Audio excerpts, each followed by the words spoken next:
আমার কাছে একটা ছেলে মিজান পড়ার জন্য আসছে, তো সে আমাকে একদিন বলতেছে, 2-4 দিন ক্লাস করার পর আমাকে বলতেছে, হুজুর ও মিজান যে পড়তে আসছে সে কিন্তু কামিল ফেকাতে পড়ে। দেখেন কামিল ফেকাতে যে পড়ে, আচ্ছা কামিল ফেকাতে যে পড়ে সে যদি মিজান পড়ে, তুমি কামিল সাবজেক্ট সে কি বুঝছে, ফাজিল সাবজেক্ট বুঝছে, সে আলিম সাবজেক্ট বুঝছে?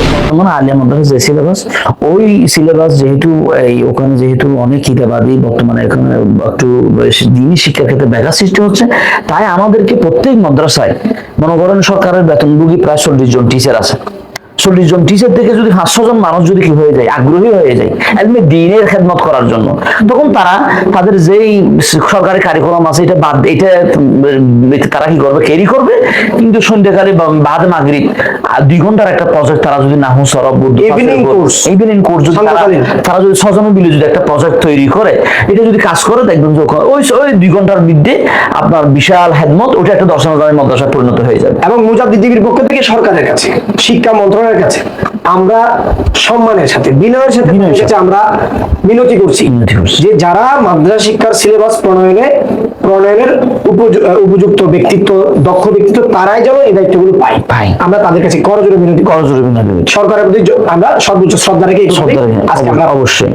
তারপরে সিলেবাস যে সিলেবাসের কারণে আমাদের ক্ষতি হচ্ছে, তো সিলেবাসটা বর্তমান দর্শন জামিতে যে সিলেবাসটা আমরা হুজুর ডেভেলপ করতেছেন, হুজুরের মাধ্যমে আপনার আমাদের আলামিন বাড়ি মাদ্রাসায় হুজুরের এই গবেষণাগুলো আমি আমার আহলে সুন্নাত দর্শন জামির মধ্যে অ্যাপ্লাই করেছি, আবার এখানে অ্যাপ্লাই হয়েছে আর বহু জায়গায় চট্টগ্রামের মধ্যে।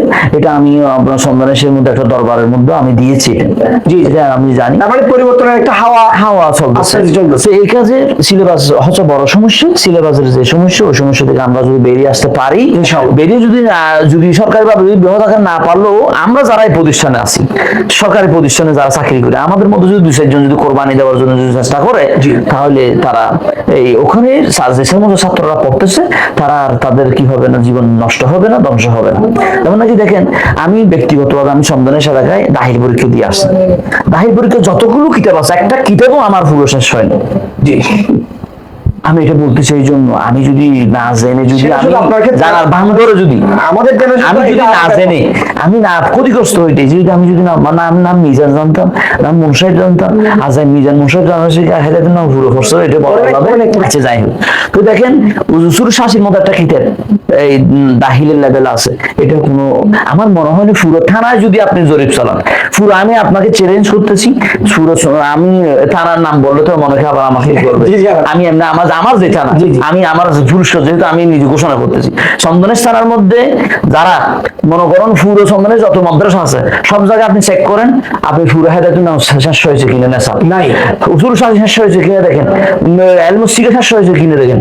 তারা ওখানে প্রিন্সিপালের দায়িত্ব আছে, দেখা যায় তাদের ছেলেগুলোকে তারা শহর এলাকায় বিভিন্ন দর্শনে ভর্তি করে দিচ্ছে, তারা তো ওখানে হাজার ছেলের জীবন নষ্ট করতেছে। জি তো দেখেন আমি যদি এরকম কেউ যদি সূর্য চন্দনের থেকে যদি মগনে 2024 সালে ডিসেম্বরে যদি আমাকে এসে বলে, হুজুর আমি চন্দনেশ্বর মাদ্রাসায় পড়ছি, আমি হেদায়েতুন নামে পড়েছি, কুদুরি পড়েছি, নুরুলিজে পড়েছি, আমি যেহেতু এগুলো নেশাবের মধ্যে আছে উসুল শাসি পড়েছি, আমি তার 20,000 টাকা পুরস্কার দেবো। যতজন আছে ততজন পুরস্কার দেবো। ব্যক্তিগতভাবে করতে পারে কিন্তু মাদ্রাসায় চন্দনেশ্বর মধ্যে। কারণ আমার একটা আইডিয়া আছে আপনি কোন জায়গায় কি হয়, কোন পুকুরে কি মাছ হয়, এটা একটা আইডিয়া আছে। তো যাই হোক, হারান হুজুররা সবাই এখন সরকার স্কেল বুক করতেছে, সরকারের বিভিন্ন সুযোগ সুবিধা যখন বুক করতেছে, সরকার ওদেরকে কি বিভিন্ন সাবে রাখছে, বিভিন্ন কার্যক্রম রাখছে, বিভিন্ন অফিসের সাথে তার ডিল শুরু হয়ে গেছে। তো অফিসের সাথে টাকা পয়সা ডিল হয়নি, সুতরাং তার মধ্যে রিশুয়ত এটা বেশি কি সরাসরি হয়ে গেছে। বর্তমান মাদ্রাসা রিশুয়তের আড্ডাহানা হয়ে গেছে, এবং কিছু প্রতিষ্ঠানের প্রধানকে আপনি দেখবেন যে তাকে দেখলে আপনি ইস্তেগফার পড়া ছাড়া মানে তার মধ্যে হাইওয়ানিয়ত গালেব হয়ে গেছে।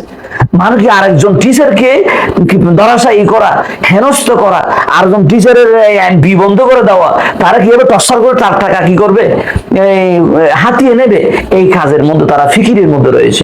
আপনি এগুলো আমি আমার চোখে দেখতে আমি অনুরোধ করবো এই হিসেবে আরেকটা message দেন। গুড, এগুলো হচ্ছে যারা প্রতিষ্ঠান পরিচালনা করে তারা যদি ছাত্রদেরকে নিয়ে গবেষণা করে, তখন ছাত্রদেরকে কিভাবে ইউটিলাইজ করলে, কিভাবে আপনার কি থিম দিলে উঠে আসবে, এটা এখন তো আমাদের ফিকির নেই।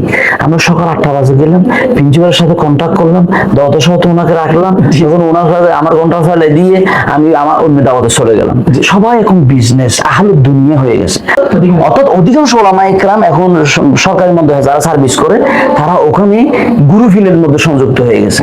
আর ওখানে দেখেন সরকারি মাদ্রাসাগুলো আপনি দেখবেন যে ওর একটা ক্লাসের মধ্যে 14টা সাবজেক্ট আছে, ওখানে মাদ্রাসা ছাত্র আছে 4টে, আর বাকি সাবজেক্ট আছে স্কুলের 10টা। তাহলে দেখুন অধিকাংশ এটা আর মাদ্রাসা নেই, এটা স্কুলে গেছে। এটা মনে করো মহসিনিয়া মাদ্রাসা, যেরকম আমরা মহসিন কলেজ বলতেছি এখন, এটা ছিল মাদ্রাসা। এরকম সাবজেক্ট যখন জেনারেল লাইনের সাবজেক্ট গুলো বেশি আস্তে আস্তে এটা কলেজ হয়ে গেছে, আর মাদ্রাসা নেই। এগুলো আগামীতে সমস্ত মাদ্রাসা কি হয়ে যাবে, কলেজ হয়ে যাবে। তাহলে বোঝা যাচ্ছে মাদ্রাসার শিক্ষা ব্যবস্থা হুমকির মধ্যে বিলুপ্তির ফোন। এবং দেখেন মনে করেন আমাদের যারা বুজুর্গ এখন সরকারি আলিয়া মাদ্রাসা যারা নিয়োগ হচ্ছে, ওখানে অনেক বুজুর্গ ওলামা ইকরাম নিয়োগ হচ্ছে, তারা কিন্তু ভালোভাবে পড়ে আসছে। কিন্তু ব্যাপার হচ্ছে তারা তো তাদেরকে যারা প্রোডাক্ট হিসেবে তাদেরকে ফ্যাক্টরি থেকে বের করেছেন, বর্তমান তারা দায়িত্ব নিয়ে তারা কি করতেছেন, তাদের প্রোডাক্ট মার্কেটে নেই। তারা বলতেছে কি ভবিষ্যতে এখানে কিতে পড়ানোর লোক থাকবে না, কেন আপনি দায়িত্বে আছেন, আপনি ছাত্র বের করতেছেন না, আপনি করেন কি? আপনার পুরো জিন্দগিতে আপনি পড়ান কি? আমি মিজান পড়াই, আপনার মিজানে সারা জীবন পড়েছেন। মগর আমার সাথে একজন বুজুর্গ আলেমের সাথে দেখা হয়েছে। আমি ওনাকে বলতে চাই হুজুর আমাদের সুন্নি জামাতের মধ্যে একটা কথা বলতেছে, একটা এক্সাম্পল, আমাদের মধ্যে কারিনি কি কারিনি, তো আপনি কি? আমি কারি, তো আপনি এরকম করছেন, আপনি শিক্ষকতা করেছেন ক বছর? আমি 30 বছর। 30 বছর আপনি একজন ছাত্রের বাইর করতে পারেন না? আপনি কার শিখিয়েছেন বলেন? উনি আমার একজন নাম বলতে পারেন। চিন্তা করেন, কথা বুঝছেন? আমরা প্রত্যেকেই ঠিক শিক্ষকতা করি।